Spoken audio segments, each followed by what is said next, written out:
Hola, es un gusto encontrarnos nuevamente bajo el auspicio de la World Mission University, esta vez para hablar en nuestra octava clase sobre la unidad 8, la última clase que vamos a tener.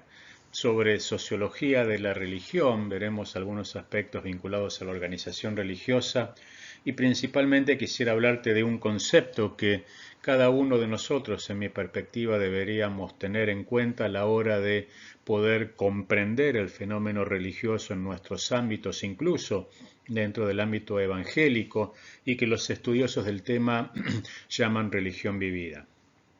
Así que vamos a seguir profundizando en esta oportunidad algunos conceptos y vamos a tratar de mirar y analizar cómo es la espiritualidad en esta hipermodernidad que cada uno de nosotros está atravesando. Así que sin más te invito a poder transitar este camino y quisiera comenzar hablándote de la espiritualidad en la hipermodernidad.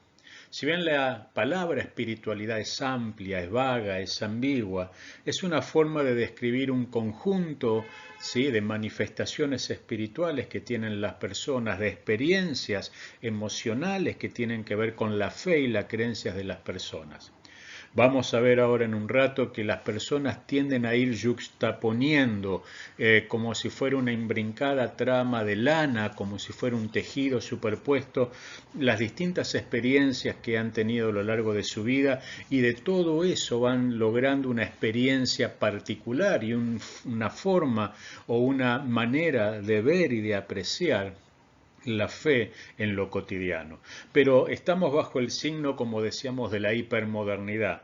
Y así como la hipermodernidad modela al hombre individual y en el centro de la escena, también la fe tiene ciertos matices que son necesarios reconocer en este tiempo para entender el contexto que estamos atravesando y el contexto que debe atravesar la Iglesia. La cultura hipermoderna, va a decir Lipovetsky en su libro La Era del Vacío, se caracteriza por el debilitamiento del poder regulación de las instituciones colectivas. Aquí entra la iglesia como institución, la escuela, la justicia, la familia. Todas las instituciones sociales, tal como nosotros las conocemos, dice Lipovetsky, tienen un proceso o están sufriendo un proceso de debilitamiento de cara al hombre hipermoderno y una atomización respecto de los actores que vivencian e interpretan esa realidad a su forma. Y él va a aclarar, sea familia, religión, partidos políticos, culturas de clase, básicamente las instituciones sociales, las instituciones colectivas están siendo sometidas a un proceso de cuestionamiento, de debilitamiento. La gente ya no cree de la misma manera como lo hacía hace 30 años atrás y es más pasible y más activa en la duda, en la oposición, en la confrontación, porque sin duda es uno de los síntomas y de los signos de la hipermodernidad que estamos atravesando. Así que esto, al inicio de nuestro recorrido de hoy, es importante que lo tengamos en cuenta. La gente no lo hace porque quiere, no lo hace porque sí, lo hace porque esta cultura hipermoderna y globalizada hace que todo esté puesto en tela de juicio, entre ellos fundamentalmente la Iglesia. Bajo la hipermodernidad, la espiritualidad es mucho más dinámica, efervescente y particularmente no institucionalizada. Ahora vamos a ver qué quiere decir eso. La gente siente que no necesita de la institución eclesial para llevar adelante su relación con Dios, su vinculación con Dios. Por eso hay mucha gente que deja de congregarse, que deja de asistir a los cultos. Y este es un fenómeno creciente. Entre el 40 y el 60% de todos los evangélicos en nuestros países latinoamericanos, que en una encuesta contestarían que son evangélicos, no se congregan en ninguna iglesia. Y cuando uno indaga sobre ellos, van a decir que fueron heridos, que los trataron mal, que ellos no necesitan anclarse a una iglesia, un montón de excusas podremos decir o situaciones, pero esta es una realidad. Viven su espiritualidad mayoritariamente por fuera de la institución. Se sale de los márgenes. No obstante, ha habido un crecimiento de la iglesia evangélica en casi toda América Latina, lo cual esto también es cierto, es una realidad. Pero en este punto tenemos que empezar a considerar si el crecimiento numérico que hemos obtenido y que hemos logrado en los últimos años, en las últimas décadas, ha logrado la consecuencia más importante, que es la modificación de nuestros entornos o contextos sociales. Y bajo este escenario tendríamos que analizar adicionalmente si la Iglesia tiene o sigue teniendo una percepción positiva en la gente o no.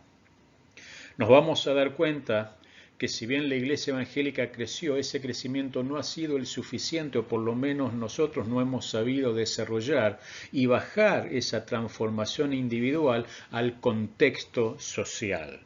Y muchas veces la gente, al no ver sincronía entre lo que decimos y lo que hacemos, dicen, es un religioso más. Cuando en realidad nosotros deberíamos esforzarnos porque la gente note la diferencia y nuestros contextos sociales reconozcan esas diferencias y empiecen a ser transformados tal como pasaba en el Imperio Romano respecto de la Iglesia primitiva. A ver, muchos se burlaban de los cristianos, los mataban, incluso eran mártires. Pero aún los opositores más acérrimos al cristianismo no podían dejar de reconocer que actuaban diferente, que eran distintos, que aún cuando se los estaba llevando a juicio para matar, amaban, oraban y bendecían a los que los perseguían y eran dadivosos y ejercían la misericordia.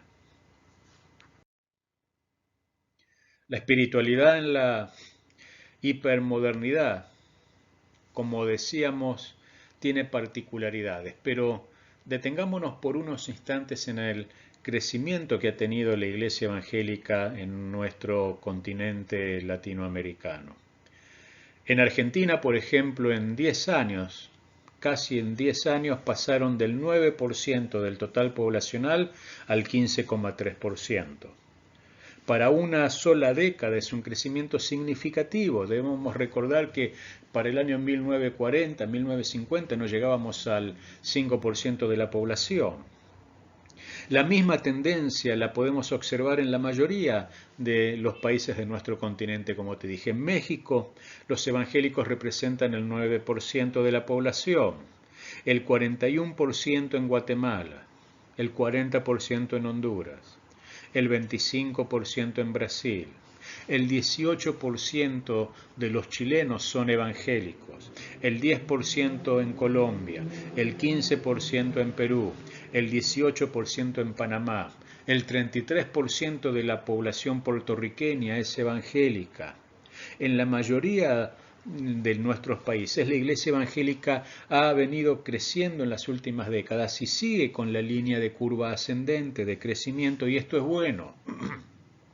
Ahora bien, no necesariamente este crecimiento, como te dije, se ve reflejado en impacto social, se ve reflejado en transformación social, se ve reflejado en un mayor nivel de creencia o de óptica positiva que pueden tener las personas respecto de la institución eclesial. Déjamelo graficar de alguna manera o ahondar sobre este tema de alguna manera. Según el Latinobarómetro del 2018, este es el último que se hizo, durante el año pasado por la pandemia no pudo realizarse, pero el Latinobarómetro es un estudio sociológico de distintas áreas y actores sociales, entre ellos obviamente la religión. Y en él se muestra que la confianza en la Iglesia en general, ¿no? La Iglesia como institución, incluye a todas las iglesias, ¿sí? Católicas, protestantes, ha bajado en los últimos 5 años 10 puntos porcentuales en imagen positiva de la gente. ¿Qué quiere decir esto? en el año 2013 el 73% de los latinoamericanos, ¿sí?, tenía una opinión positiva respecto de la Iglesia.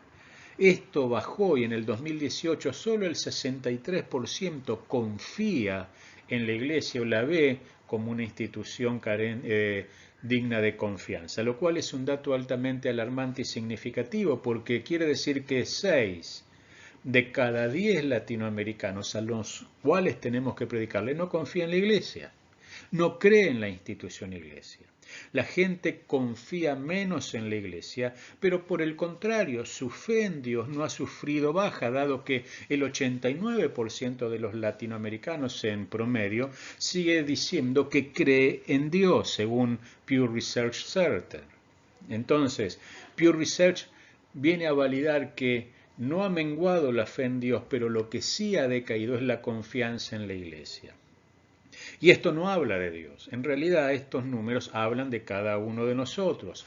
Hablan de nosotros. Nosotros somos la Iglesia. Cada uno de nosotros.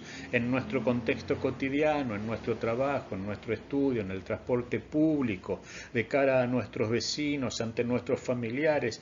Nosotros somos la Iglesia. Por ende, significa esto, si fuéramos a hilar más fino, que hay mucha gente que sabe que somos creyentes, pero que no han visto un cambio real y genuino en cada uno de nosotros.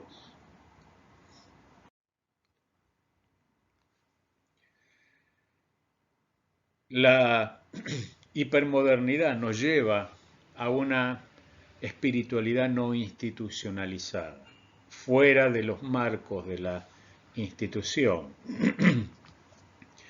Déjame decirte y comentarte que en los últimos años, con motivo de lo que llamamos la transversalidad litúrgica, ¿sí?, si uno entraba a una iglesia evangélica hace 30 años atrás, sabía si la iglesia era pentecostal, era bautista, era metodista, era de los hermanos libres. Hoy entras en una iglesia sin mirar la marquesina, sin mirar el cartel en la entrada, y lo más probable es que no te des cuenta en una primera impresión a qué denominación pertenece. Esto fue fruto de la transversalidad litúrgica que hemos tenido en nuestro continente en las últimas décadas. A esto sumado la nueva reforma apostólica y la tarea de las agencias paraeclesiásticas, que son aquellas instituciones extra iglesia, pero que nuclean iglesias, por ejemplo, consejos pastorales, por ejemplo, asociaciones de iglesia que nos representan ante el Estado, que han hecho un buen trabajo en la unidad de la iglesia, del cuerpo de Cristo, pero de esa unidad también y de la mano de la uniformidad litúrgica se ha dado un fenómeno de fusión y de pérdida de identidades. Si hoy nosotros habláramos con la mayoría de las personas que asisten a nuestras iglesias, ellos nos dirían que son evangélicos. 30 años atrás hubieran dicho: yo soy pentecostal, yo soy bautista, yo soy hermano libre, yo soy luterano, yo soy presbiteriano, yo soy neopentecostal. Hoy dicen: yo soy evangélico, porque hay una identidad superadora de las filiaciones históricas que nos nuclean y de las cuales se sienten parte. Y esto es bueno por el fenómeno de unidad, pero también abre un montón de interrogantes respecto de nuestro tema de identidad como cristianos. Entonces hoy, los investigadores sociales, antes nosotros hablábamos, por ejemplo, de la espiritualidad católica. El católico que iba a misa 2 veces al año, o para Semana Santa o Navidad, ocasionalmente pisaba una iglesia y le pedía consejo a un sacerdote. Esa era la espiritualidad católica. Decía que era católica, pero vivía su fe a espalda de la institución. Bueno, esto hoy también es una realidad dentro del mundo evangélico, y hoy los especialistas empezamos a hablar de una espiritualidad evangélica, donde la gente desde el living de su casa y mediante la tecnología elige qué culto ver, qué iglesia seguir, qué cantante escuchar, a qué predicador oír, y va en mixtura superponiendo tal predicador con tal conjunto de música, con tal cantante, con tal ministración, y va jugando desde el living de la casa sin mayor compromiso con la entidad eclesial, y esto fue profundizado a su vez y de manera significativa por la pandemia. Entonces hoy no es el pastor el que ministra a su gente, y esto tiene que entenderlo el pastor. Hoy son muchos pastores al mismo tiempo los que ministran en el living o en el comedor de su casa a nuestros miembros. Pueden escuchar al ministro A, B, C, D o E con iglesias mucho más grandes, mucho más adornadas, con músicos incluso profesionales. Y nosotros pensamos que predicamos y subimos el mensaje a Facebook y a YouTube y esa fue la palabra que recibió. Es cierto, seguramente escuchó nuestro mensaje, pero también escucha a muchos otros porque esta es la posibilidad que tienen ahora. Por ende, muchos van a empezar a hablar que a través de este ser evangélico mayor, identidad mayoritaria que tiende a ser aún más superior y convertirse en ser cristiano, ¿sí? Y fomentado por esta transversalidad litúrgica, por la acción de las entidades preeclesiásticas y por la nueva reforma apostólica, muchos van a decir entonces que estamos en la época del postdenominacionalismo. Ya no son tan importantes las denominaciones, o al menos quedaron reducidas a entes que manejan las propiedades y atienden las cuestiones legales, administrativas e impositivas de las iglesias, pero las iglesias se van uniendo entre sí, independientemente de las denominaciones y las filiaciones históricas, en función de objetivos, de visiones, de ministerio y un montón de otras cosas que van por fuera de los marcos que establecen las denominaciones en el concepto histórico de la palabra. Y esto tenemos que tenerlo en cuenta. Independientemente de lo que ocurre a nivel del clero, a nivel de los pastores, la gente, los creyentes, vivencian su ser evangélico de manera mucho más abierta. Y aunque sea bautista, van a escuchar al pastor pentecostal. Y aunque sean pentecostales, van a escuchar en las redes sociales al pastor bautista o metodista. Y va más allá de los marcos que nosotros pensamos que ellos tienen. Se van a constituir redes. Originariamente eran redes de iglesia que se unían para un determinado logro o la obtención de un determinado fin, para ser mayor, más cantidad, para tener mayor versatilidad en la búsqueda de objetivos determinados. Ejemplo, una campaña evangelística. Hoy las redes son los medios naturales, incluso convertidas en redes apostólicas de unidad, de coberturas espirituales y demás cosas que hacen que estas redes estén de a poco, ¿sí?, teniendo un peso específico mayor o más importante que las propias denominaciones históricamente hablando. Esto lleva, sin duda, a que, como te dije, las denominaciones terminen convirtiéndose en entes para administración de temas legales, administrativos, ¿sí? Pero también esto le va a suceder a las redes. Tarde o temprano se van a convertir, por la necesidad de regulación de los temas impositivos, legales, administrativos y contables, en pequeñas denominaciones que tienen que afrontar, mejor dicho, la multiplicidad de distintos actores dentro de sus vínculos ministeriales. Esta realidad mucho más dinámica de lo que era hace muchos años también es fruto de la nueva espiritualidad de la hipermodernidad. Estructuras más laxas, más débiles, pero que tarde o temprano empiezan a tener un barniz o un tinte que tiene que ver con lo que conocemos. Ahora bien, en este tiempo tenemos que tener en cuenta que más allá de las opiniones en torno al denominacionalismo, pareciera estar claro en el ambiente evangélico latinoamericano que estamos en la época del postdenominacionalismo.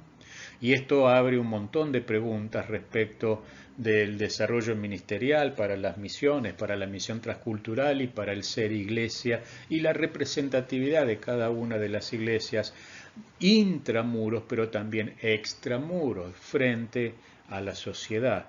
Y es importante empezar a tener en cuenta estos conceptos que para nosotros son naturales, pero que frente a la sociedad se perciben como atomizaciones o como algunas irregularidades. Si seguimos hablando de una espiritualidad no institucionalizada, tenemos que tener en cuenta que, como te dije, las personas vivencian los cambios de manera diferente. De hecho, todas las modificaciones institucionales vistas para las personas no son transparentes y en gran parte del proceso de unidad de la Iglesia lo realizaron las personas per se de manera espontánea, independientemente de lo que decían sus líderes. Quizá el pastor A o el pastor B no estaban de acuerdo, pero en el llano la gente se intercambiaba, iban de una iglesia a la otra, escuchaban un pastor al otro, un conjunto musical, otra, y esta transversalidad se dio de manera natural, no en el clero, que fue mucho más difícil y que llevó más tiempo para la unidad y en algunos casos tampoco se ha dado, pero sí de cara a la gente va mucho más allá de la mera institución. El pastor le puede decir a alguien, pero no puedes ir a esa iglesia, y la persona va a ir igual, y si no va, se va a sentar en el living de su casa y va a participar del culto a través de las redes sociales.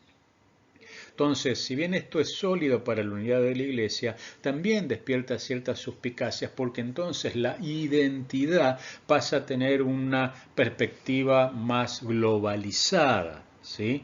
Somos evangélicos y cuando alguien me pregunta en la calle, che, ¿de qué religión sos? Digo, yo soy evangélico, no digo soy bautista, pentecostal o metodista. De hecho, si dijera soy bautista, pentecostal o metodista, la gente en su gran mayoría no sabría bien de qué le estamos hablando. Entonces decimos soy cristiano y si inquiere más digo soy cristiano evangélico. Y hasta ahí llega la respuesta de la gente. En este mundo hipermoderno, individualizado, cada uno vive en su propia isla. Ahí es gráfica la imagen sobre el celular, y vivencia su relación con Dios y con los hermanos a partir de esta percepción y de esta conceptualización. Tenemos que tener en cuenta, especialmente los ministros, que la gente de este tiempo, que las personas de este tiempo son altamente individualistas. Y después que la pandemia haya pasado, la pandemia sanitaria, seguirá la pandemia social económica, que es otro tema, pero va a costar mucho que la gente vuelva mayoritariamente a las congregaciones. Primero por el temor al contagio, aunque haya vacunas, porque el virus va mutando. Segundo porque ¿quién puede objetar su espiritualidad o su religión con Dios si lo hace desde su casa?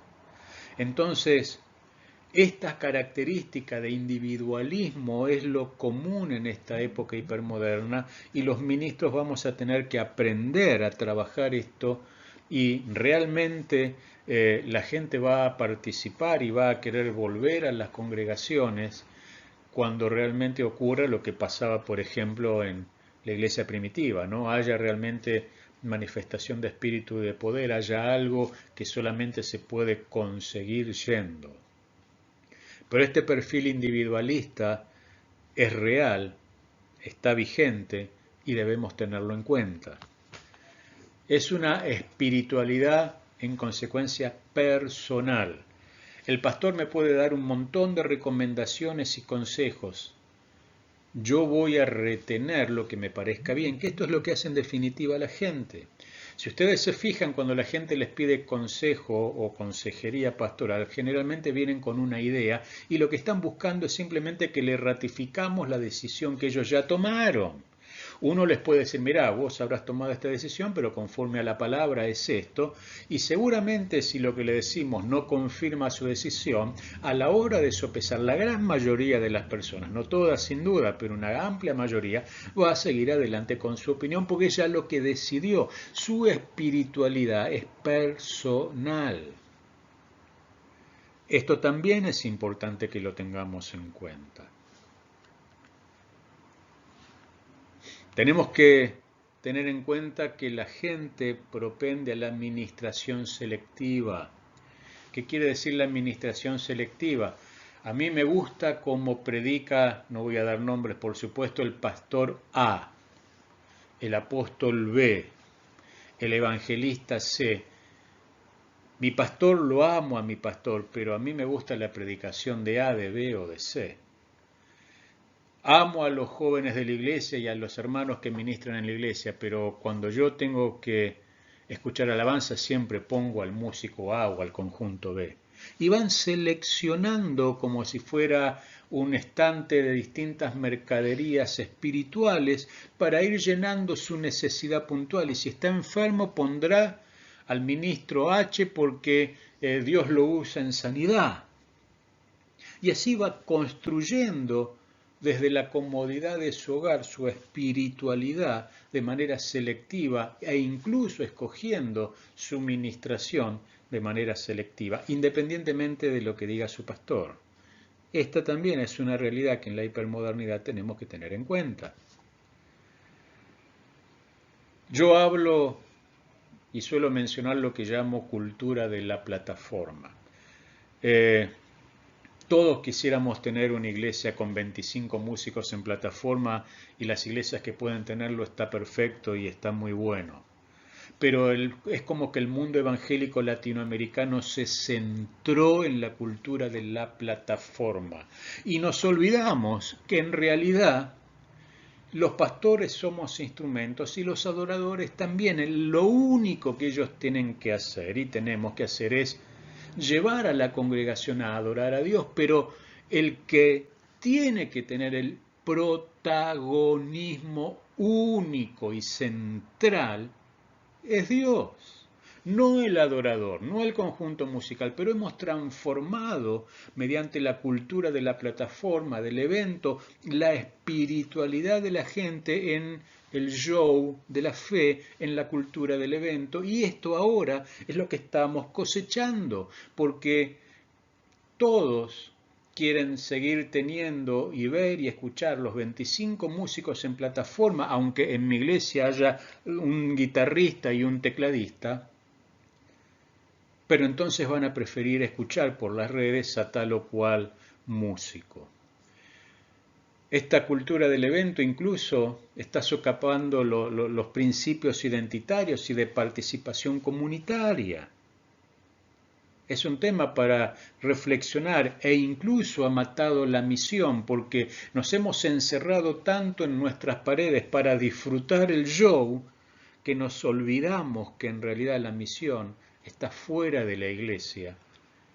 Y el ir a la iglesia es solamente para capacitarnos, para entrenarnos, para adorar a Dios comunitariamente, pero el 98% de nuestra vida cristiana y de nuestra vida eclesial debería pasar por estar en la calle donde está la necesidad, donde está la gente, donde están los que no conocen a Jesús.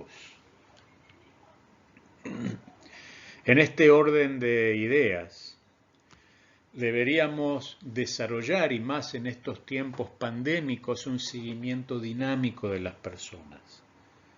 Saber realmente qué creen las personas. El hecho de que levante la mano en una reunión no significa que está asintiendo y que aunque asienta con lo que estamos diciendo, no significa que lo va a llevar a la práctica cotidiana de su día a día. Le gustaron las palabras, sintió el mover de Dios. De ahí a que esa realidad espiritual modele su día a día cotidiano, es un salto impresionante. Y si no hacemos seguimientos dinámicos con las personas, siempre vamos a quedar a contramano. Jesús no formó a sus discípulos 3 meses y los bautizó y les dijo, bueno, ya son mis discípulos. Y los discípulos, cada uno de ellos, hasta el último día de su vida, siguieron siendo modelados por el poder del Espíritu Santo. Recordarás a Juan, ¿te acordás cuando iba con Jesús después de la transfiguración? Llegan a una aldea de los samaritanos que no los dejan pasar y Juan le dice a Jesús, Señor, ¿por qué no oras para que caiga fuego del cielo y los consuma a todos? Fíjate Juan, ¿no? Nosotros lo conocemos como el apóstol del amor. Sin embargo, le estaba pidiendo a Jesús que ore para que caiga fuego del cielo y mate a todos los samaritanos. Este mismo Juan que después, en la ancianidad, años más tarde va a escribir, hijitos amados, el que no ama a Dios a quien ve, ¿cómo puede no amar a su hermano a quien ve? Hubo un proceso de formación. Este que pedía fuego del cielo termina diciendo, si no amas a tu hermano, no podés amar a Dios. Ese proceso que le llevó toda la vida a Juan, nos debería llevar toda la vida a nosotros. Y nosotros como ministros deberíamos ocuparnos en que también las personas, nuestros hermanos, sean siendo procesados y nosotros ir evaluando el desarrollo. Y esto es muy práctico. ¿Sabes cómo Jesús se daba cuenta y cómo al día de hoy se da cuenta? La frase, el modelo, la fórmula está en la palabra. Por sus frutos los conoceréis. Este seguimiento dinámico debería tener en cuenta el ministerio novotestamentario. El ministerio novotestamentario, el de la iglesia primitiva, era un ministerio dinámico. No había estructura sólida. Estaban los apóstoles en Jerusalén, pero los cristianos iban y venían de un lado al otro, ejercían sus dones y ministerios. Déjame decirte algo, la iglesia reconocía los dones y ministerios y esto era una multiplicidad de variantes y de diversidades, porque Dios es múltiple, es variado, es infinito en sus posibilidades. ¿Qué es lo que ha hecho la iglesia evangélica por años? Tenía el organigrama y fue rellenando el organigrama con nombres de personas, en vez de rellenarlo con ministerios, con dones y con talentos como sucedía. La iglesia primitiva no tenía estructuras rígidas, por eso los cristianos iban de un lugar al otro y las iglesias, y esto es lo que ocasionó el COVID-19. El COVID-19 vino a sacar el show, las luces, las plataformas, y volvimos a nuestras casas, allí en la soledad con Dios, a hacer la misión en nuestra intimidad y a valorar nuestra relación con Dios de manera personal. Donde había un cristiano, allí estaba la iglesia. Y si un cristiano se trasladaba de un lugar al otro del imperio, iba a la casa de otro cristiano que le daba hospedaje. Y entre ambos convertían y hablaban y predicaban en la ciudad. Era un ministerio dinámico al que tenemos que prestarle atención. Ahora, para entender todos estos matices, todos estos cambios, todas estas transformaciones, los pastores seguimos teniendo la tendencia a tener una visión institucionalizada de la religión espiritual y de la vivencia espiritual. Y es algo que nos limita en nuestra percepción. Por eso quisiera hablarte del concepto de religión vivida. ¿Qué es la religión vivida para los sociólogos? A la nueva espiritualidad más individualizada, más personal, acentuada obviamente por la modernidad, se la llama de diversas formas y muchos teóricos han tratado de rotular esta espiritualidad personal. Algunos lo llaman como Lugman, religión invisible. Otros como Pierucci, un autor, un sociólogo brasilero, lo llama la revancha de Dios. Lugman habla de bricolage religioso. El documento del episcopado de Puebla habla de espiritualismo de evasión, religión emocional diseminada de bienestar, cesta de creencias, dice el sociólogo Mardones. cuentapropismo religioso, le llama a esta elección selectiva el sociólogo argentino Malimachi. Gervieu Leguer, una socióloga francesa, habla de religión difusa. Beck, un sociólogo americano, habla de que la gente tiene un Dios personal hecho a su medida porque lo construye desde su individualidad. Religión a la carta o self-service religioso, va a decir el sociólogo francés Lenoir. Una fe sin creencias, dice Ana María Corvi, el sociólogo español, o religión emocional, dice Malimachi, o religión del Dios personal, y así podemos estar un rato largo. Cada una de estas conceptualizaciones tratan de describir la espiritualidad de este tiempo. Sería bueno que nosotros tengamos en cuenta estos conceptos, porque así, nos guste o no, lo percibamos o no, nos demos cuenta o no, es la espiritualidad, de gran parte de las personas que vienen a nuestras congregaciones. En este orden de idea, la religión vivida trata de considerar la experiencia cotidiana de las personas y la vinculación con su acervo inculcado, heredado, construido a lo largo de la vida, y particularmente esa forma anárquica de creer personal. Va creyendo a su manera, como puede y con las herramientas que tiene, no por los carriles necesariamente convencionales o institucionales. Y mirarlos desde esta perspectiva es sesgar la riqueza de la espiritualidad individual, primero para trabajarla, segundo para comprenderla, como diría Berber, y tercera para darle respuesta que todavía no encontró. Pero la religión vivida nos permite este tipo de acercamientos desde un prisma mucho más amplio, desde una lupa mucho más general. El análisis institucional nos limita por la propia institución.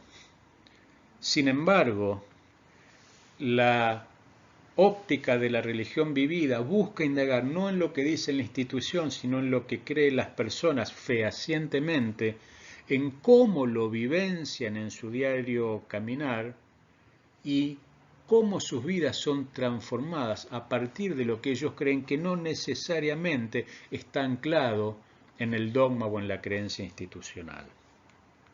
Todo un desafío. Y acá quisiera detenerme unos instantes. Todos siempre fuimos formados en la importancia del proceso de conversión, y esto es innegable. Y cada uno de nosotros fue transformado, se convirtió a Jesús, Jesús limpió nuestros pecados, transformó nuestra vida, pero el proceso de conversión, como te dije, si bien es importante y es vital, descuidamos la otra cara de la moneda, solemos descuidar la otra cara de la moneda, y es el proceso de desconversión. ¿Qué es el proceso de desconversión? El ir enseñándole a la gente que todas sus experiencias religiosas, que todo lo que fue acumulando a lo largo de su vida, de sus distintas vivencias y experiencias religiosas, hay cosas que están bien conforme a la palabra y hay cosas que están mal conforme a la palabra, pero que ellos no tienen por qué adivinar a menos que alguien se lo diga. El proceso de desconversión es importante para que ellos aprendan a vivenciar su fe conforme a lo que Dios pide y no conforme a lo que ellos creen. Ejemplo muy práctico. Las personas que, sin darse cuenta, tienen la foto de su familiar ya fallecido, un ser querido, su esposo, su esposa, su padre, su madre, alguien que fue realmente significativo para su vida y la tiene ahí de recuerdo en su casa, y sin embargo cuando tiene una prueba, un problema, se para frente a la foto y le dice: ay, si estuvieras aquí qué distinto sería todo, me hubieras ayudado, y empieza a hablar sin darse cuenta con alguien que ya partió, que significó y significa para su vida algo central, pero que ya no está con nosotros. En el fondo, sin darse cuenta, si uno fuera al extremo, está practicando y llevando adelante una práctica ocultista, está hablando con un muerto.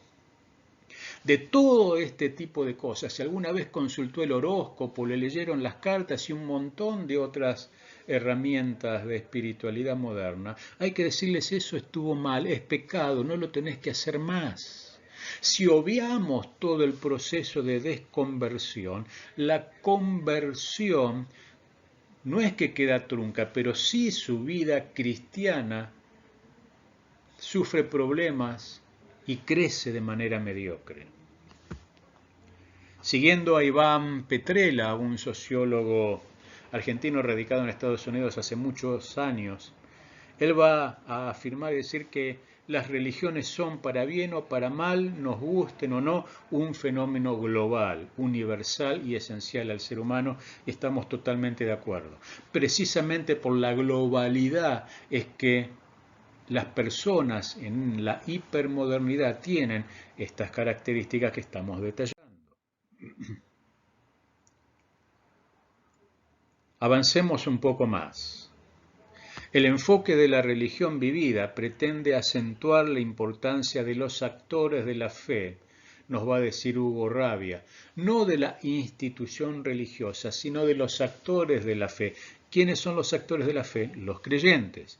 Él dice literalmente, hace hincapié en la agencia de los actores, analizando el proceso por el cual las personas sacralizan aspectos de su realidad y viven en un mundo que también habitan seres extraordinarios, los dioses, y fuerzas trascendentes en las que se apoyan su fe, pero lo hace desde la perspectiva de lo que ellos sienten y creen, y no tanto desde la perspectiva institucional. De hecho, hay muchos, a lo largo de la literatura sociológica latinoamericana, hay muchos especialistas que han dado cuenta de que hay personas que bautizan a sus hijos en el catolicismo, pero van a que le ore el pastor cuando tienen un problema de salud o viceversa, y van al umbandismo o al curandero cercano cuando tienen un problema y van justaponiendo y mezclando y brincando. Por eso también es importante el proceso de desconversión. El concepto de la religión vivida permite indagar para Rabia, aspectos de la religiosidad que tensionan las dicotomías. Nosotros los ministros solemos ver todo en blanco y negro, pero la gente usa no tanto el blanco y negro, sino fundamentalmente la gama de los grises. Y nosotros tendemos a dicotomizar, a ver dicotomías contrapuestas, público-privado, material-espiritual, razón-emoción. Pero la gente dice, y esto es lo que permite la religión vivida, va rescatando aspectos que las personas consideran importantes en sus vidas, independientemente de lo que nosotros le digamos o creamos. La principal contribución de la religión vivida es que, dado que no se basa en términos opuestos, evita bifurcaciones analíticas. Esto es claro, el reduccionismo del público-privado, de lo sacro o lo profano. Trata de analizar, de comprender lo que está pasando por la persona para poder tratar de interpretar la vivencia de fe de esa persona. En este sentido, cabe distinguir o señalar que la Iglesia está llamada a servir y llevar el Evangelio a todas las culturas, pero también a cada una de las subculturas existentes en cada una de nuestras ciudades. Ejemplo, los emos, los raperos, los jevistas, los góticos, los hippies, los punks, los rastafari, los otáculos, hiperter, los swingers, los youtubers, los influencers, ¿sí? Estas nuevas personalidades mundiales. Detenernos a pensar que ellos también son parte de las subculturas con las que se manejó Jesús en su tiempo. Los leprosos, los recaudadores de impuestos, las mujeres, los samaritanos, los romanos, los gentiles, el clero. A la Iglesia le cuesta entender que la realidad social está conformada por un montón de subculturas que también necesitan escuchar el mensaje del Evangelio. Pero aquí obviamente, si bien el mensaje no cambia porque es eterno, debemos sí revisar nuestra metodología para poder llegar con pertinencia y eficacia. Esto se logra observando, comprendiendo el fenómeno y tratando de dar respuestas. Para esto también sirve la religión vivida, porque cada una de estas personas no necesariamente son ateos o agnósticos, creen a su forma. Y desde allí hay que llevarlos a creer en Jesús, como hizo el apóstol Pablo. Observo que tienen un lugar preparado para el Dios desconocido. Bueno, yo les vengo a hablar del Dios que no conocen. Y desde su medio, y usando su propio lenguaje, San Pablo les terminó presentando el mensaje del Evangelio. Por años, por décadas, la Iglesia cayó en el pecado de la templolatría. Hizo lo que hizo Israel, dejó de anunciar a Jehová a las naciones. Hizo lo que hizo al principio la Iglesia primitiva, se encerró en las casas porque querían estar en la presencia del Espíritu hasta que vino la persecución y todos fueron esparcidos. A nosotros nos cautivaron los eventos, los seminarios, las clínicas, los encuentros. Y nos olvidamos de que la misión está fuera de la Iglesia. La templolatría, como te dije, ha matado la misión y es hora de recuperar la misión. A todas esas personas que están ahí arriba en el chart, que merecen escuchar el Evangelio y muchas otras subculturas más, personas. A ver, para ser prácticos, Dios no va a usar al ministro A o al ministro de renombre B para venir a predicarle a mi vecino, a mi familiar o a mi compañero de trabajo. ¿Sabes por qué no? Porque para eso estoy yo, para eso estás vos. Pero la templolatría ha ocasionado estragos en la misión de la Iglesia. Los prejuicios obstaculizaron la misión. Está tatuado. No, pero no sabés lo que era.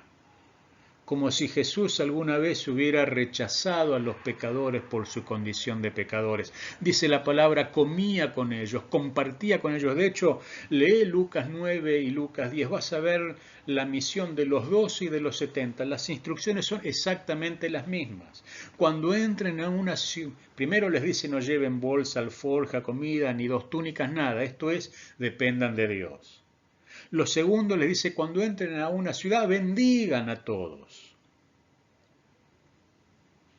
Hablen con la gente. Dice, cuando les den de comer, esto es, después de haber entablado un vínculo, porque nadie te invita a comer a su casa sin un vínculo previo, coman lo que les pongan delante.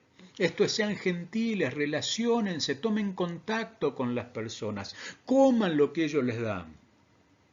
Jesús sigue avanzando y dicen, y si hay enfermos entre ellos, oren por ellos y el poder de Dios los va a sanar. Hagan señales. ¿Cuál es el último paso de la instrucción de Jesús? Y finalmente díganles, el reino de los cielos se ha acercado. Yo no sé por qué, pero la iglesia de las últimas décadas ha cambiado el orden y el producto no es el mismo. Empezamos predicando, si creen oramos, si habiendo creído y visto el poder de Dios son miembros de la iglesia, entonces vamos e interactuamos con ellos y finalmente bendecimos a la ciudad, pero solo por un formalismo religioso. Invertimos los valores. Esos son también los resultados de la misión. La cultura de la plataforma nos desvió de la misión y de la acción. Tanto nos fascinó el show y el evento que perdimos de vista que mientras nosotros estamos disfrutando puertas adentro, la gente sigue muriendo sin Dios y sin salvación. Y hemos cometido otro error a mi juicio, que es el de no predicar a Jesús como Señor, y eso fue negligente. Yo quisiera que vos examines con cuidado todo el Nuevo Testamento. No vas a encontrar un solo versículo en el cual Juan el Bautista, Jesús mismo o los discípulos hayan predicado a Jesús como Salvador. No hay. Obviamente es nuestro Salvador, pero ¿sabés qué dijo Juan?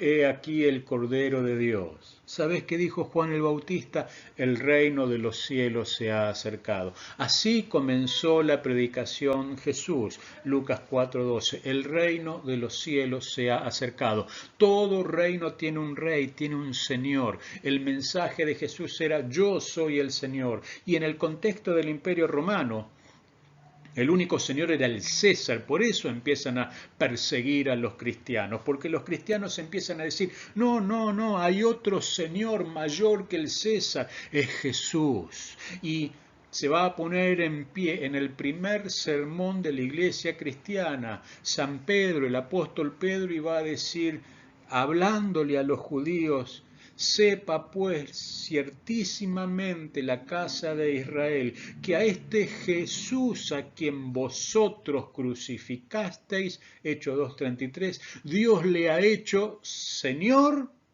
y Cristo. Dios le ha hecho Señor, no dice Salvador, porque Jesús tiene que ser Señor de toda nuestra vida, no solamente nuestro Salvador. Va a decir San Pablo en ese famoso pasaje de Romano que siempre leemos cuando alguien se convierte: si confesares con tu boca que Jesús es el Señor, no dice Salvador, y creyeres en todo tu corazón, serás salvo. Nosotros ofrecimos a Jesús como Salvador, lo cual es cierto.